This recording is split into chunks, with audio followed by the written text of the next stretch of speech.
Good morning, 7th class. Hope you all are fine and healthy. Today, let's start with the grammar chapter 5, pronouns.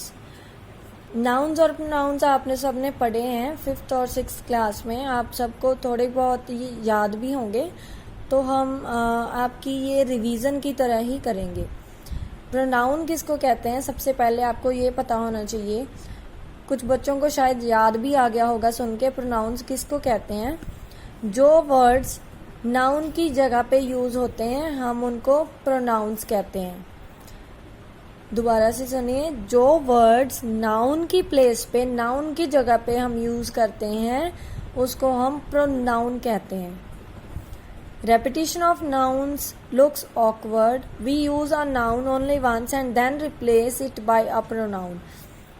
हम बार बार एक ही word, एक ही noun को use करते हुए हमें अच्छा नहीं लगता, इसलिए हम नाउन को एक बार यूज़ करते हैं और उसके बाद उसको रिप्लेस कर देते हैं प्रोनाउन से.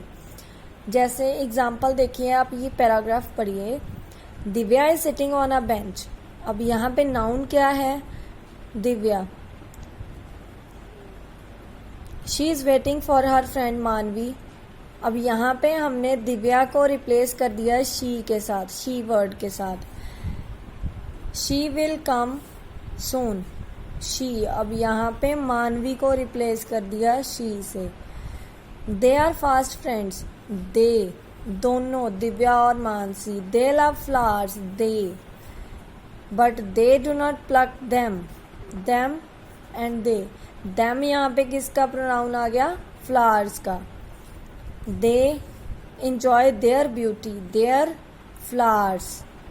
अब यहाँ पे हमने बार बार दिव्या, मानसी या फ्लावर्स बार बार नहीं बोला, तो इनको हमने इन वर्ड्स के साथ रिप्लेस कर दिया शी, दे, देम, देयर. तो इन वर्ड्स को हम प्रोनाउन कहते हैं. नेक्स्ट है हमारा काइंड्स ऑफ नाउन्स. इनके काइंड्स कितने होते हैं प्रोनाउंस के? फर्स्ट है personal pronoun. Personal pronoun refers to the pronoun who is speaking, speaker, the person who is being spoken to, listener, or somebody or someone, something else. First क्या है? Personal pronoun उसको कहते हैं जिसमें एक person है जो बोल रहा है, स्पीकर है, और दूसरा जो सुन रहा है, जिसको हम बता रहे हैं कुछ, और तीसरा जिसके बारे में हम बात कर रहे हैं या कोई और तीसरा हमें सुन रहा है. First, the speaker is refer to the first person. अब जो बोल रहा है, जो स्पीकर है, वो फर्स्ट पर्सन है. The person spoken to is refer to in second person. अब जो पर्सन सुन रहा है वो सेकेंड पर्सन है. जैसे मैं बोल रही हूँ यहाँ पे, तो मैं हूँ फर्स्ट पर्सन और आप लोग सुन रहे हो, आप हो second person. The person or thing spoken of is refer to in third person. और हम जिसके बारे में बात कर रहे हैं, हम प्रोनाउंस के बारे में बात कर रहे हैं, तो ये है हमारे third person. Pronouns can be singular or plural. Pronoun singular भी हो सकते हैं, प्लूरल भी हो सकते हैं. ये हैं personal pronoun I, me, we, us, he, him, she, her, it. ये हैं पर्सनल प्रोनाउंस. ये नीचे बॉक्स में भी दिए गए हैं, यहाँ पे भी बॉक्स है. इनको क्लियरली आपने देखना है और पढ़ना है ताकि आपको सारी क्लैरिटी हो जाए पर्सनल प्रोनाउंस की. नेक्स्ट हमारी ए एक्सरसाइज है. Rewrite the sentences given below using appropriate personal pronouns in place of the underline words. ये अंडरलाइन वर्ड्स की जगह पे आपने पर्सनल प्रोनाउन यूज करने हैं इन सब में. क्लियर? नेक्स्ट है हमारा reflexive pronouns. A reflexive pronoun is used when the action is done by a person is directed back to him. Reflexive pronoun हम तब यूज़ करते हैं जब जिस पर्सन ने एक्शन किया है बात उसी पे आके रुक जाए वापस. जैसे कि उसने खुद ने वो काम किया है. First person singular myself, plural our selves.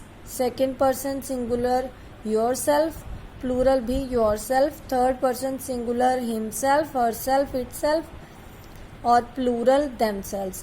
Look at the examples. I hurt my finger myself. अब यहाँ पे जो एक्शन हुआ है वो उसी इंसान ने खुद ने किया है, जो कि पर्सन यहाँ पे है I hurt my finger myself. मैंने अपनी फिंगर खुद ही हर्ट कर ली। We stumble but stopped ourselves from falling. We ourself, हम लोग खुद। She washes her clothes herself. The snake coils itself and sleeps. They hid themselves in the room. ये सारी बात यहाँ पे घुमा के स्पीकर पे आ जाती है, जो है यहाँ पे सब्जेक्ट है हमारा। नेक्स्ट है emphasising pronoun. An emphasising pronoun is used to emphasise a noun or a pronoun. Example myself, yourself, ourself, itself etcetera. Emphasising pronoun use होता है किसी चीज पे, किसी नाउन या प्रोनाउन पे स्ट्रेस डालने के लिए। I myself will punish you for it. I myself, मैं ही तुम्हें पनिश करूंगा। We ourselves did it, हमने खुद ये किया है। हम पे हमने जोर डालना है, प्रोनाउन पे जोर डालना है हमने। He himself lifted the box. Clear? Next point to remember, we put these pronouns near the subject. अब ये emphasizing pronoun और reflexive pronoun में एक ये फ़र्क है कि जो emphasizing pronoun है वो हम subject के near ही use करते हैं। We cannot use an emphasizing pronoun as object of the verb. हम एम्फसाइजिंग प्रोनाउन को वर्ब का ऑब्जेक्ट की तरह यूज नहीं कर सकते हैं। नेक्स्ट है हमारा demonstrative pronouns. A demonstrative pronoun is used to point out at the subject objects it refers to. Demonstrative pronoun हम यूज करते हैं किसी ऑब्जेक्ट को पॉइंट आउट करने के लिए जो हमें रेफर करता है, हमारा है जो। This is a book, that is a mango, या this is my table, this table is mine, that is my friend. Demonstrative pronoun should not be confused with demonstrative adjectives which are also the words this, that, these and those. अब demonstrative pronouns use करते हुए आपने demonstrative adjective के साथ confuse नहीं होना, जिसमें भी हम दिस, दैट, दीज और दोज वर्ड्स यूज करते हैं। अब नेक्स्ट बी आपकी एक्सरसाइज है, tick only those sentences that use a demonstrative pronoun and cross adjective once.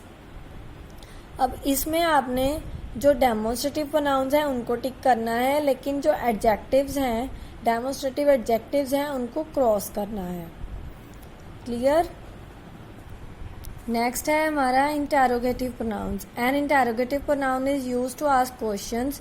These words take the place of the subject in the sentence. Interrogative pronoun हम use करते हैं questions पूछने के लिए। ये words subject की place में आते हैं सेंटेंस में। Words who, what, whom, whose and which are interrogative pronouns. Who ate the pastry? Who. अब ये है हमारा इंटरोगेटिव प्रोनाउन। इसकी जगह पे हम नाउन यूज़ करेंगे। ये है हमारा pronoun. For whom is this dress? whom किसके लिए? What is your name? Which is the best painting? What is there?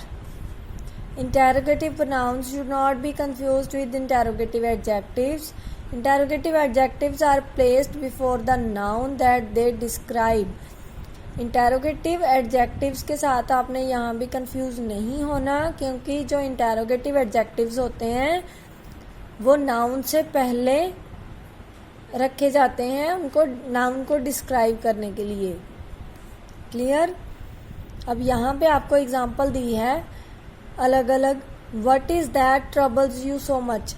अब यहाँ पे इंटरोगेटिव प्रोनाउन है तो यहाँ पे कोई भी नाउन नहीं है साथ में लेकिन इंटरोगेटिव एडजेक्टिव में नाउन है। Whose books are on the shelf. Books noun है यहाँ पे, क्लियर। सी एक्सरसाइज आपने कंप्लीट करनी है इंटेरोगेटिव प्रोनाउन से फिल करके, और डी एक्सरसाइज है आपकी टिक करने हैं सेंटेंसेस जो इंटेरोगेटिव प्रोनाउंस हैं और क्रॉस करने हैं जो इंटेरोगेटिव एडजेक्टिव्स है। ये करते हुए आपको बिल्कुल क्लैरिटी हो जाएगी दोनों में। क्लियर है? Okay, that's all for part 1।